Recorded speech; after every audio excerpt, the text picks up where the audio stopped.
First impressions are very important. The first section of a book, movie, or YouTube video is crucial as it has to hook a viewer or reader to stick around. They are so important that they can often lead to a piece of media thriving or sinking. This is of course also true in many video games. Most intro levels are often pretty forgettable, too easy, or too hard. What an idiot.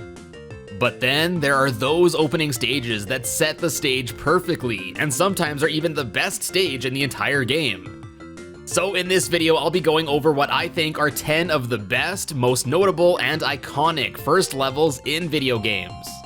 This list is of course based on my opinion, and it may come as a shock to some of you, but I haven't played every single game out there, so this list will also be limited to only games that I've actually played.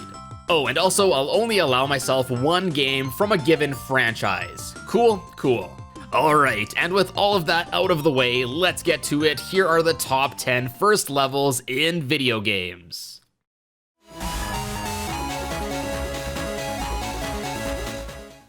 D-Day, Operation Overworld, one of the most crucial points of the Second World War.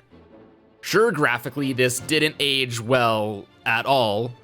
All things considered, I think this battle was depicted very well in one of my favorite games on the GameCube, Medal of Honor Frontline.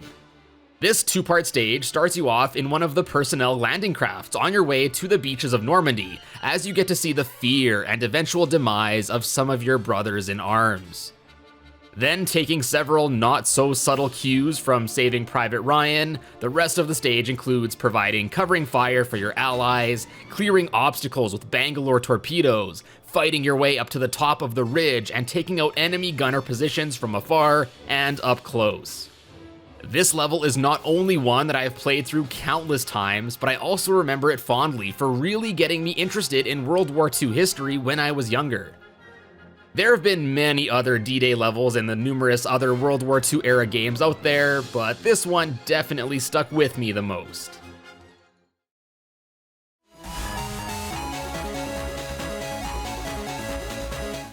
The opening of Skyrim is not only a very memorable sequence available on every home console known to man, but it has also spawned a plethora of awesome memes. You start the game as a prisoner in the back of a cart on your way to Helgen to be executed by the Imperial Legion. After listening to your fellow prisoners for a bit and seeing one have the weight of the world lifted off his shoulders, Alduin the Dragon puts a stop to the festivities and begins attacking the area. You have to then jump and run around to seek safety while also witnessing really cool visuals of Alduin. Then, once you fight some Stormcloaks and large spiders, you escape Helden Keep. You get your first gaze at the vastness of Skyrim and the many adventures and quests that await.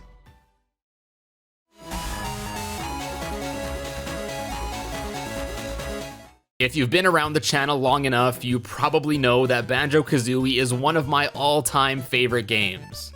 And although I love the entire game of course, the majority of my time in this game has been in the first handful of stages, most of which was in the opening stage Mumbo's Mountain. Everything from the music, to the enemies, to Discount Donkey Kong, to meeting Mumbo for the first time, to turning into an ant, to learning quintessential moves like the Talon Trot. This stage has so many memorable components to it. There's nothing super difficult in this stage, and it's not as big as, let's say, Treasure Trove Cove, but I think that's why I find it so replayable. A fantastic opening stage that sets the tone perfectly for what to expect for the rest of a fantastic game.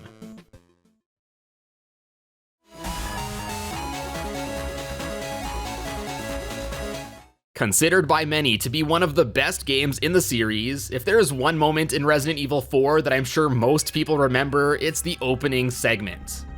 6 years after the incidents of Resident Evil 2, Leon S. Kennedy has been tasked with finding and rescuing the president's daughter in a creepy wooded area in Spain.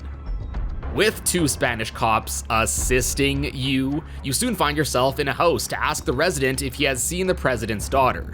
He then attacks you for no apparent reason, and you soon realize there's definitely something not right here.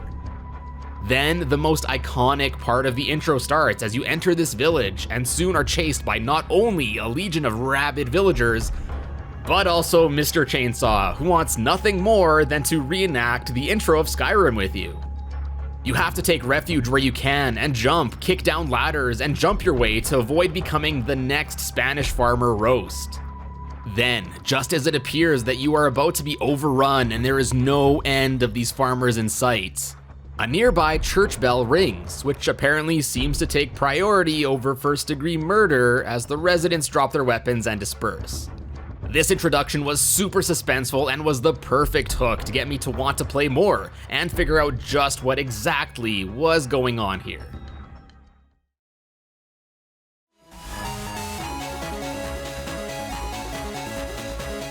Okay, quite a lot happens in the opening section of Saints Row 4. You start out the game by infiltrating a terrorist base to stop a nuke launch targeting Washington, D.C. Oops, too late, the leader has already launched it. Well, instead of just sitting around, you get proactive and literally climb the missile to disable the warhead, all to the tune of Aerosmith's I Don't Wanna Miss a Thing playing in the background. Saving Washington, D.C. causes the American public to adore you, and fast forward 5 years and you are now the President of the United States and the newly dubbed White Crib. After either curing cancer or ending world poverty, suddenly aliens attack the White House and start abducting people. No matter, as president you have a hefty arsenal of weapons in the Oval Office, and yeah, not to mention this little guy. And if you thought that was it for this opening, think again. After being tossed around by the head alien warlord, you wake up in a joyful 1950s simulation in which you have to eat pancakes and cause enough carnage to escape. Well, at least escape into a simulation of Steelport where the rest of the game takes place. I honestly don't think I've ever played a game with so much happen in the intro quite like this.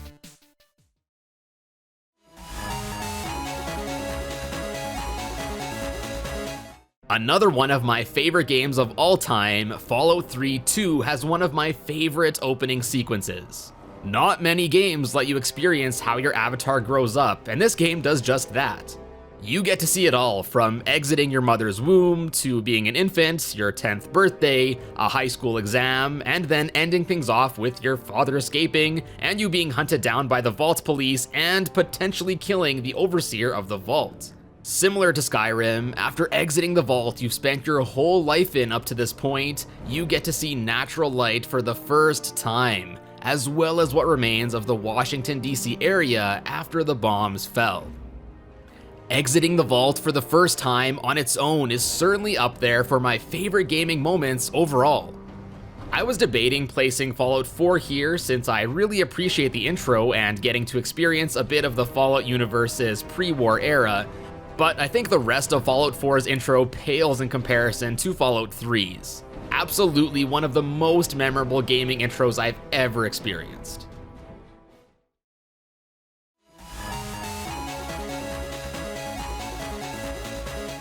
Over the years, there have been a lot of really good stages in Call of Duty games, especially back when it could even be argued that the single-player campaign was the main experience of a given Call of Duty game.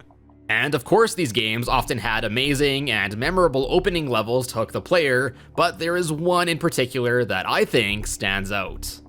The year was 2007, and after a seemingly never-ending wave of World War II shooters, something magical happened. Infinity Ward broke the Call of Duty mold and released a first-person shooter game, this time not in the 1940s, but instead modern times.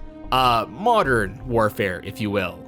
And although technically, and I can already hear some of you twerps rushing to comment this, FNG is the first level in the game, but I absolutely consider that one more of a tutorial stage than a proper opening sequence.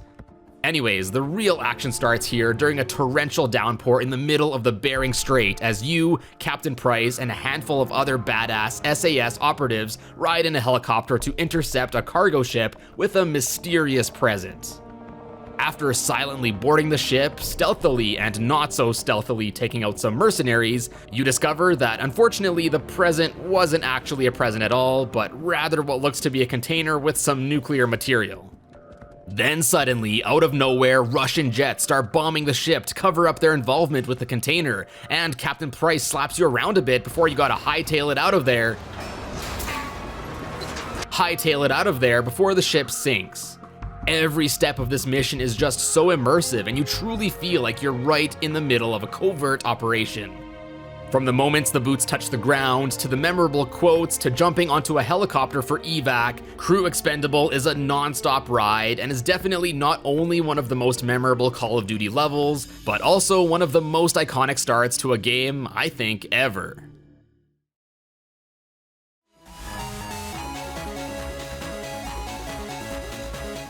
If you haven't played Bioshock yet, please do yourself a favor and do so. I'm sure anyone that has played it will remember their first go at the introduction. From surviving a plane crash to finding a mysterious lighthouse in the middle of nowhere, and of course taking the bathysphere and submerging down into Rapture and listening to Andrew Ryan's monologue for the first time. I remember being in awe at the first time I saw Rapture in all of its Art Deco and neon lit glory.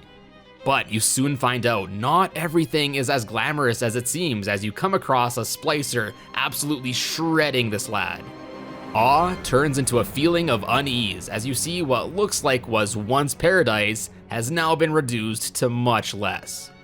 You get a wrench, inject yourself with some random syringe because that's always a good idea, shock some splicers, and get to witness a splicer absolutely get bopped by a big daddy. And then of course, just before ending the opening section, you are locked down, the lights go out, and suspense builds as Andrew Ryan contacts you directly, and several splicers begin to break in to try and attack you. The visuals in this opening are fantastic, and it's awesome to see the contrast between how beautiful everything looks on the outside, and just how rotten and decrepit it is on the inside. I guess this in itself is a good metaphor for Rapture and many of its inhabitants. This whole opening sequence from start to finish is honestly a work of art, both visually and gameplay-wise, and it absolutely sets the tone for what to expect for the rest of a fantastic game.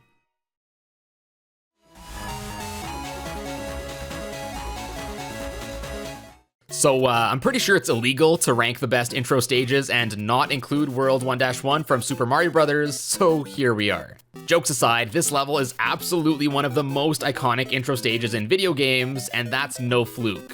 This level teaches you how to play the game without needing a tutorial or reading the instructions. In a passive way, the game teaches you to avoid enemies, collect power-ups, that certain blocks are breakable after getting a mushroom, different jump heights, and more. There's also a secret area in one of the warp pipes that teaches the player to be on the lookout for more of them throughout Mario's adventure. From the opening, and stomping your first Goomba right away. When playing this level, you know you're in for a good time. And before we get to my number one pick, here are a few honorable mentions that didn't quite make it to this list for one reason or another, like being from the same series as another entry on this list.